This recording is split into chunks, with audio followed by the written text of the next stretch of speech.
When you need a mortgage, don't stress at all. Just tune right in and give these guys. Good morning, YouTube. Today is Tuesday, March 10th. And fellas, the trigger leads are officially gone. How are you today? Doing well. I'm doing well. I had no complaints over the weekend for anybody getting trigger lead calls. They usually don't call on the weekends. I didn't have any yesterday. I think it might have worked. I actually think it might have worked.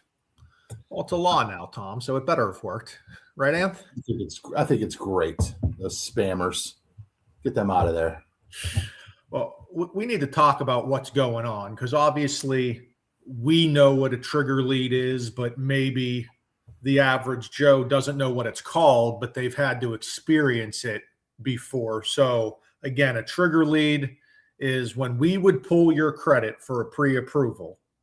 The credit bureaus themselves were allowed to sell pieces of information about your credit pull. Now, there was no personal information, but it still said your name and that you got your credit pulled for mortgage purposes. And because our credit is coded for that specific reason, Tom, it's pretty easy to tell why you would get your credit pulled for mortgage purposes. And of course, a buyer can shop around, but boy, were those trigger lead loan officers scummy. I don't know. I don't understand how it all worked, to be completely honest, because they had to pay massive amounts of money to get those leads. And did they actually ever convert? I mean, they must have converted on some of these people that they were calling, or else they would have stopped doing it long ago. So I think, yeah, they were tricking people for a long time. People thought that it was their loan officer they were applying with. They were getting fooled, and then they were getting bent over the rails with costs. And I think it was happening for too long, and they finally put a kibosh to it. I mean, Anth, the worst part is when the lenders would call and pretend they worked for our company. Yeah, I mean, that was kind of amazing. You know, we'd have clients let us know, like, hey, does so-and-so work for you? They called me like 4 times yesterday, and we have to tell them, no, we don't actually have any financial affiliates that are going to be reaching out to you. But the way they handled it, I mean, either way, those trigger leads were cold calls all day long. So you've never had a relationship with those people. They just saw you applied for a mortgage, you were trying to get financing, and then next thing you know, you had 30 phone calls, within the same day. So yeah, and that's the thing. And when we say 30 phone calls, I had a client last week right before it went into effect. He said it was 40. So imagine you go to pre-approve for a loan, get a mortgage, and then you get 40 phone calls that you never asked for. I've had people change. Yeah, I mean, it makes people. Yeah, literally. I mean, people have to they turn their phone off completely, and then they'll never answer your call again because they're thinking they're getting tricked. You sold their number. People just don't have a whole understanding of what was actually happening. But it was the credit bureaus selling off your information. Even after we pulled credit for $200, they had to sell it and make another $200-$300 off of your name. So the credit bureaus are the scumbags making, $500 off a person's name. I'm not afraid to speak out about it. They're all scumbags. And it made our job so hard because, of course, any normal person thinking if Ryan just pulled my credit and I got 40 phone calls, what the hell did Ryan just do? When we had nothing to do with it, and it was awful. Thank God, the government doesn't do good things all that often, but this law being put into place, I think finally is something good, and it was years coming, and thank God that it's here.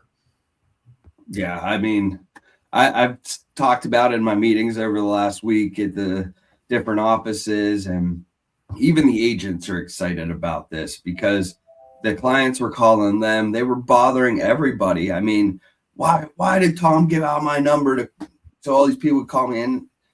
Believe us, we're not giving out your number to our competitors so they could steal business. That's just not how things work in this world or the mortgage industry.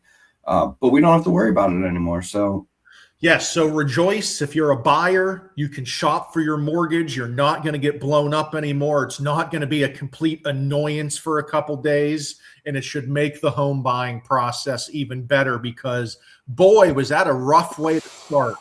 Day one, you get a pre-approval, you start your mortgage journey, and it's an annoyance.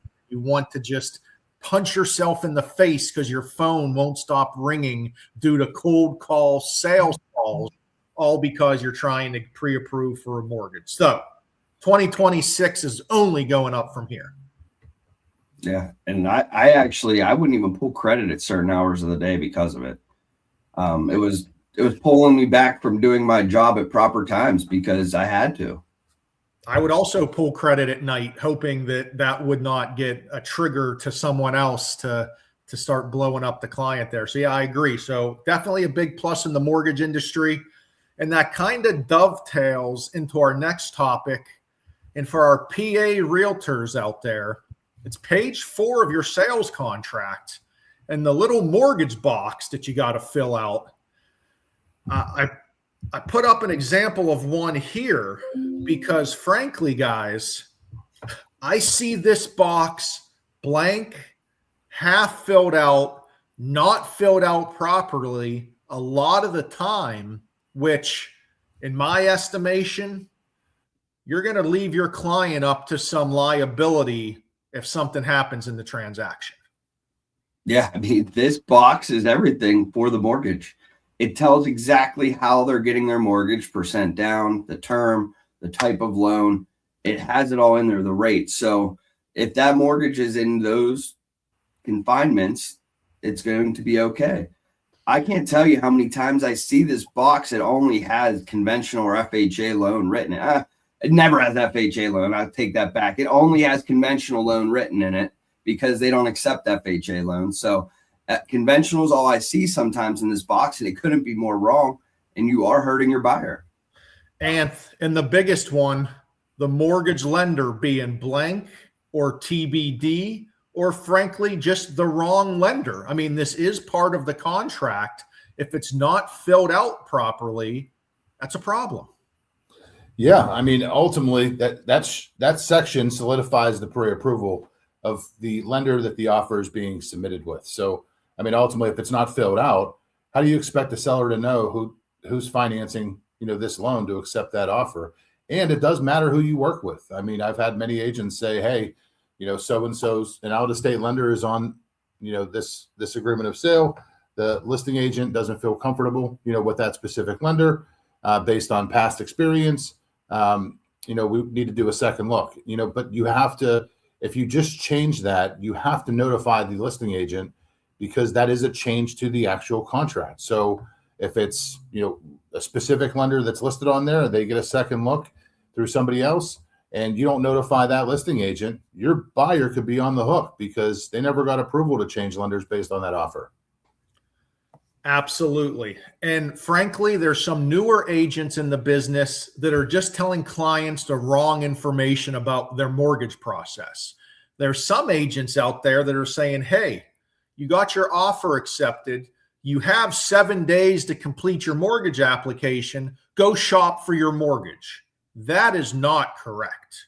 That is not correct at all. You should have already shopped for your mortgage when you got pre-approved, because if it's over 30 days from that initial credit pull, you're now putting your client at risk of getting another credit pull, lowering their credit score, convoluting the scenario, making them rush around, getting multiple pre-approvals, ordering inspections, signing their sales contract, all of this in a week when it should have been signed, sealed, and delivered for you to put the offer in. Now, I'm not saying in those 7 days, if you did shop around, you can't get final quotes, but you should be deciding who your lender is when you put the offer in, because you have to pick a mortgage lender as part of your contract. It's not to be picked after the offer gets accepted. We have work to do.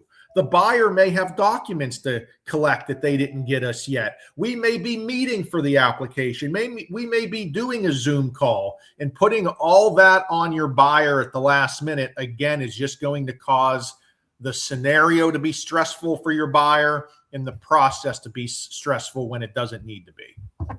Yeah, everything has a timeline. I mean, go inspection, appraisal, mortgage commitment, closing. I mean, everything has a timeline that we're working towards. So, you delay that timeline in the beginning, the back end could be delayed.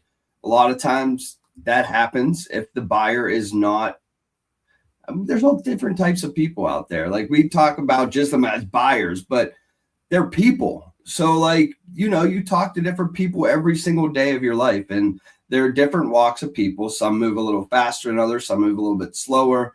Some have a little bit of urgency, and some have zero urgency. So we just have to remember that we call them buyers, but they are ultimately people. Well said, Tommy. Well said. But yes, please, if you're a realtor, we know your contract is that most important document for you guys. Just make sure that mortgage section is filled out correctly, because we don't want your clients to be at risk. Anth, send us out. Right on. Later, boys. Let's rock and roll. See you boys Friday. See you guys. Tom, Ryan, and Anthony.